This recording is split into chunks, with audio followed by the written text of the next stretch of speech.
nk'umuhanga muri byo mbariza abadukurikiye twamaze kumva idini twumva icyo bimaze ese nkawe ubona umuntu abayeho adakeneye idini hari icyo byakwica mu mibereho ye ya buri munsi. Ikindi cya kabiri mbaza ubwo wenda uraza kubidusubiriza rimwe, ni ukubera iki niki gitera amakimbirane mu madini? Kubera ko twamaze kubona ko amadini afite ibintu byinshi ahuriyeho, kubera iki njyewe w'umuyisilamu numva ko ari njyewe uri mu idini y'ukuri? Kuki njyewe mu gaturika numva ko iyo umusilamu wenda atora azana cyangwa ajya mu bindi nk'ibyo ari mu bifutanye? Ndashaka ko uza kutukomoreza ku makimbirane, niki gitera amakimbirane mu madini. Hanyuma icya gatatu sinzi niba ubwo uragenda ubidusubizaho, kuki icyo waba unsubije icyambere kuki amadini, icya kabiri kuki amadini ahangana, icya gatatu imana imwe abantu bakayikeza bitandukanye. Bigize neza cyane, ibibazo byiza. Ku kibazo cya mbere cy'uko abantu bashobora kubaho nta dini barimo, umuntu ashobora kuva mu madini, umuntu witwa Frederic Lenoir avuga ko ikintu cyitwa idini rigira ibisobanuro byinshi, ariko reka mvugiye muri rusange ndatanga igisobanuro filozofike cyatanzwe na Frederic Lenoir. Ni umuhanga mu by'amadini cyane cyane y'ubukristo, ariko ni umufilozofe akaba n'umunyamateka mu madini, amadini yose arayazi. Ariko aravuga ngo idini babyita, ndabivuga mu gifaransa bisobanura mu kinyarwanda, question collective du sacré. Ni ukuvuga ngo ni ugucunga cya gitekerezo ntegerwa mu buryo bufatanije, mu buryo niba rero sacré tuyibwira twese, waba uri mu idini cyangwa utari, icyo ntanavuze wenda ni uko sacré amadini asa nk'ashaka kuvuga ko sacré ari ikimenyane n'amadini, ariko sacré ishobora kuba mu bintu bitandukanye. Ngira ngo dushobora kuvuga tuti iki giti ni sacré ntitugikegere, uriya mugezi ni sacré ntituwegere. Ngarutse rero ku by'amadini, igihe cyose hariho sacré mu bantu bagomba kumvikana uburyo babana nayo, kuko ya sacré itanga amabwiriza, itanga amategeko, itanga umurongo, igira ibyo ibuza n'iby'itegeko. Ni ukuvuga ngo iyo sacré duhuriyeho iduha umurongo tugenderaho. Ntabwo wowe wagira umurongo wawe n'uwanjye n'uwundi, ubwo ndavuga muri rusange. Mu by'ukuri turaza kubona ko ikibazo kiba mu madini gikomeye si ukubaho kw'amadini. Ikibazo kiba kw'amadini ni amadini atakaza igitekerezo cya sacré akagendera ku migenzo. Mbanza nsobanura ko icyo kintu ni ikintu cy'ingenzi cyane. Imigenzo, amagambo yani n'umugani, ibirango ni ibintu bivuga ya sacré. Kuko nabivuze, amagambo kuveribaliza cyangwa gushyira mu mvugo sacré, ibirango kuyerekana ukabiha ishusho cyangwa ikintu gifatika. Nkuko tuvuga tuti iyo tuvuze igihugu tuvuga ibendera, by'ukuri ibendera n'igitambaro, ariko kugiha agaciro cyo guhagararira igihugu nicyo kigiha agaciro. Icya gatatu ni imigenzo, tugira abantu mwigira mu cyangwa mwikaraga, iyo migenzo isobanura cya gihugu kidahari, tubikorera aho ngaho dusobanura igihugu. Ntabwo rero idini ubwaryo ntabwo ari ikibazo, riramutse ikibazo cy'uwo madini y'uyu munsi ni ugushaka kugendera ku migenzo aho kugendera ku gitekerezo. Igitekerezo ni cyiza kiratureba twese, ariko imihango, abantu rero bata imihango bagasiga bakora imigenzo n'imihango. Jenoside ni ikimenyetso cyayo. Iyo jenoside y'amahame ari mu kwemera ajya mu bikorwa, nta muntu uri kwica undi. Nkuko twakoresha jenoside bibaye centre kubera ko niyo duhagurukiraho, ariko nyamara abantu bakoraga jenoside bakajya no mu misa, bakajya no gusenga no gusara no mu musigiti, bakavayo ndetse no bagafata ijambo ry'Imana bakarivuga mu kiliziya, bakasobanura ukuntu Imana ngo yatanze abantu bazabica. Ubwo no kuvuga ngo turi mu migenzo itandukanye n'igitekerezo cy'urukundo dushingiraho.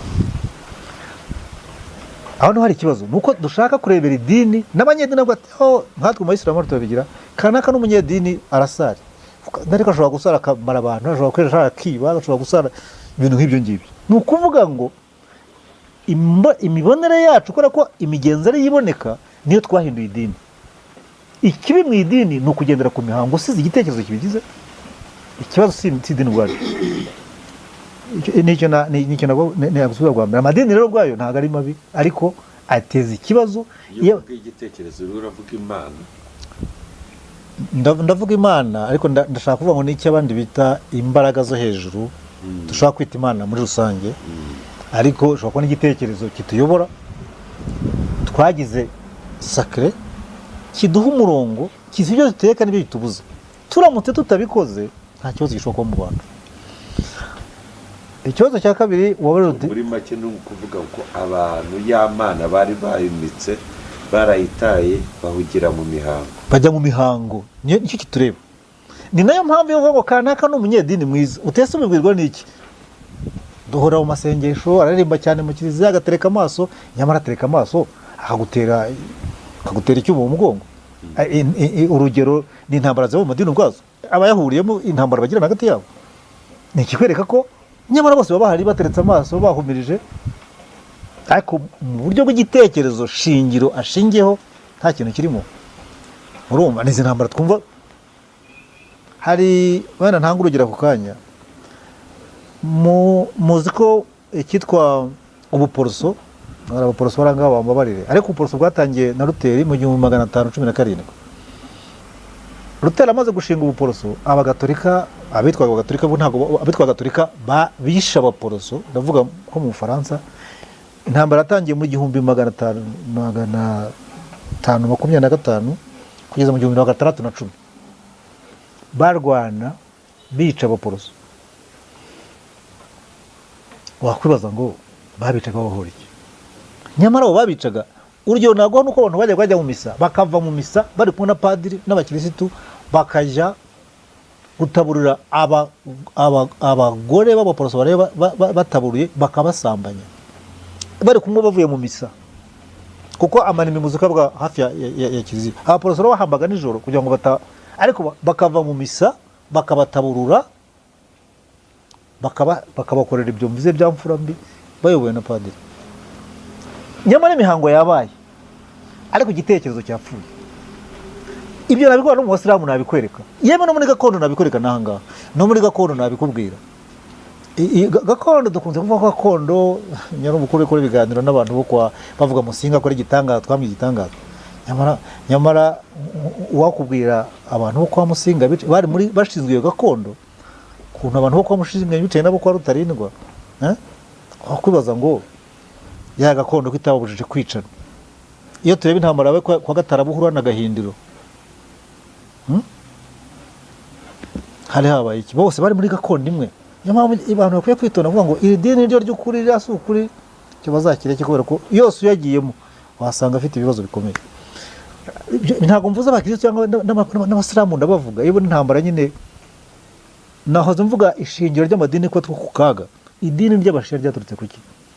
Ryaturutse ko abasuni bayobowe n'umuntu witwa Muawiya bishe muri 680 yitwa Karibara, bishe umuzukuru w'intumwa y'Imana Muhammad.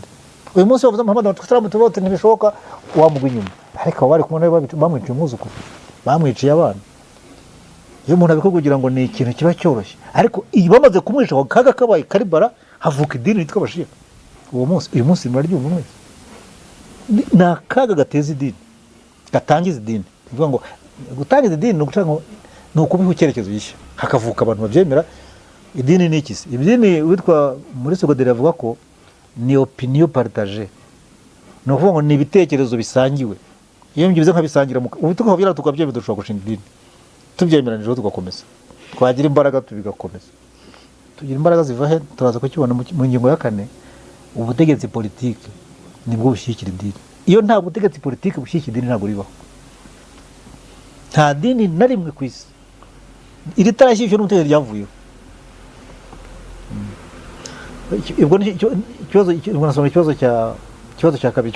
Ikibazo cya kabiri wavuga kuki amakimbirane y'amadini rero ikibazo cy'amakimbirane y'amadini ni mwese murabizi, ni ukuvuga ngo buri wese aho ahagaze,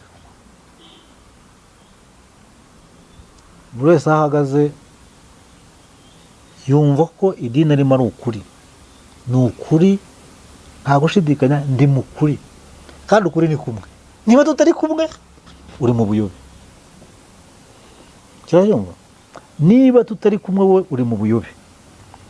Ibyo ntacyo biratwara kubera ko buti ndi mu buyobe bwo ndekera mu buyobe bwanjye. Ikibazo rero kiba ko noneho kubera ko kwa kuri ndimo kuva ku Mana, ngomba kukubwira abantu byanga byakunda, ku neza cyangwa ku nabi. Iyo kugirira nabi mu idini ntakabona ko agira nabi, abona ko agira neza, kuko yamamaza ukuri nyako kandi kuvuye ku Mana. Ni ndetse utakwamamaza ukuri gukiza abantu, kurokora abantu bagiye koramo. Si byose mujya mwumva hano bagenzi bacu bavuga bati muhonoke muze mbahonore, muri ibihone muze mbahonore. Ubwo uribaza ko ukavuga ngo abantu barahonnye, abantu barubaka ibintu byo mu kirere ibyogajuru, hakatumva bavuga umuntu yarahonnye, umuntu arabaga umuntu akamubaga ariko umuntu yarahonnye. Ibyo bishingira ku uko jewe uko numva ibintu niko kuri ko konyine. Umusilamu twasura tukavuga uti inna dina inda Allah al-Islam, idini yemewe Imana n'Ubusilamu. Utari mu Busilamu yaciriweho iteka, yarayobye.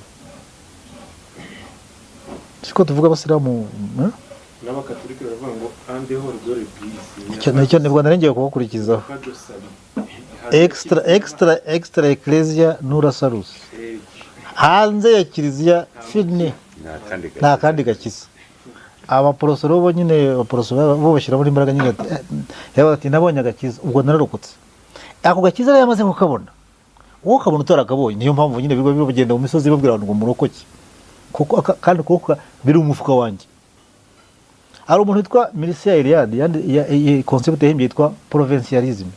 Provincialism nabwo ati yabwiraga abanyaburayi mwigize nka province y'Imana, mwibaza ko mu muzi Imana mwenyine, ariko abandi nabo barayizi, n'abandi nta province y'Imana ibaho, ariko twese burahani ufite province y'Imana iba mu mufuka wanjye. Nijye ufite yewe ntayo ufite kuko utari kumwe.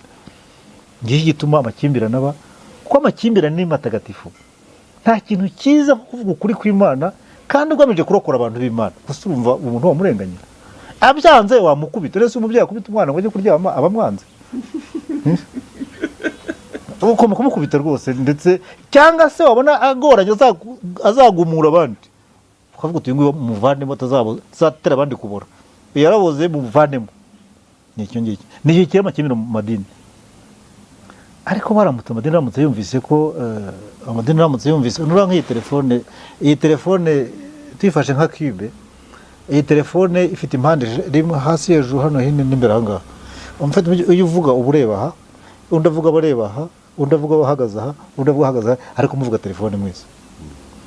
Utirere Imana ni imwe, kuki abantu bivuga mu buryo butandukanye? Imana ni imwe, ariko igitekerezo cy'Imana gica mu mico itandukanye. Ikintu cya mbere ni uguha izina. Ntabwo twita kimwe bitewe n'umuco n'imico turimo. Nyambwira abantu rwose namwe muzabimfashe, isi yose yemeye ko n'abakirisitu muri aha n'abasilamu muri aha, isi yose yemeye ko ngo Imana yabwiye Abayahudi n'Abarabu. Ibyo mubyumva mute?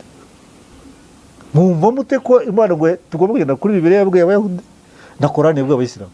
Ngo abandi ntacyo twabonye, abandi ngo donc Imana yasohoye ijambo ryayo ibwira Abayahudi, Umuyapani ntacyo yabwiwe, Umushinwa fi, Umunyabrazil azatega iki? Duhere hano iwacu mu Rwanda amadini yahageze ati Abayahudi n'Abayisilamu. Nyamaza abantu nyamaza Abayisilamu nkavuga nti igihe Muhammad yari yicaye Maka bamubwira ubutumwa ko abantu bagomba kwitwara, umuntu wiciye ikarangazi bamubwiraga iki? Yari yaciriwe iteka.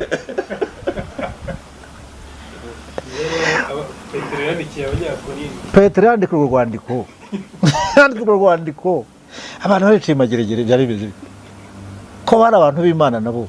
Muri Bibiliya handitse ngo Imana ibwira Abayahudi mu gitabo cya Yesuwa, kiriya kivuga intambara z'i Kanani n'ibintu nk'ibyo. abanyamisiri ngo abayahudi ngo bavuye mu Misiri, Imana irabwira iti mugende mwice abanyakanani bose, mubice mu ntagire umusigara mujye ku butaka bwanyu butagatifu.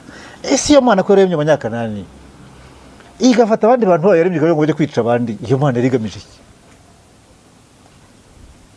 Ibyo nyine ibiganiro nk'ibi ni ukuvuga ngo mufunguye abantu bafungura amaso bibaze kuri ibyo bibazo. Ntabwo ngerageje kwangisha umuntu idini iyo ari yo yose, ariko ndashaka ko ushobora kubyumva, kuko mushobora no kumubaza mutese wowe ngende umuyisilamu kandi ndemera ndanaparatika ndanabyemera pe, haba mutuwe ubyemera ute kandi umaze kuvuga ibyo byose, sinzi impamvu zo kukimbaza ariko mfite ibisobanuro byabyo. Impamvu rero Imana muri make Imana ari imwe nyamara isobanurwa mu buryo butandukanye. Muri 1923 Papa Pio wa 11 amaze kohereza amadini hano, abanyamadini hano mu Rwanda, muri kano karere kacu, haje abantu bitwa abantropologue, arabatuma ati mugende murebe ibyo bintu, murebe abantu kuko bemera bate, murebe ibyabo.